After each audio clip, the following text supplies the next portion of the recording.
Doctor Mohammad ইউনূসের কল্যাণে বাংলাদেশের ইতিহাস পাল্টে দিচ্ছে। প্রথমবারের মতো বাংলাদেশে আসতে যাচ্ছে ইলন মাস্ক। উনাকে সারা পৃথিবী চিনে।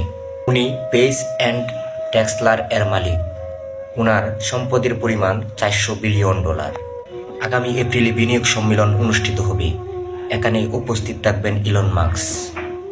ইতিমধ্যে তার জ্যেষ্ঠ নিরাপত্তা উপদেষ্টা বাংলাদেশ ঘুরে গেছেন। এর আগেও বাংলাদেশ সরকার অনেকবার বিনিয়োগ সম্মেলন করেছে, কখনো সফল হতে পারে না। আসছে বর্তমান বিনিয়োগ সম্মেলনে অ্যামাজনের প্রতিষ্ঠাতা জেফ বেজোস। আপনারা জানেন বাংলাদেশের ইতিহাসে ইউরোপের ৭ জন রাষ্ট্রদূত বাংলাদেশে ঘুরে গেছেন। ডক্টর ইউনূস একটা কথা বলছিলেন, আমরা কোথাও যাব না, সারা বিশ্ব আমাদের কাছে আসবে। উনি যে একজন আন্তর্জাতিক মানের খেলোয়াড়, ওনার কথাতেই বোঝা যায়।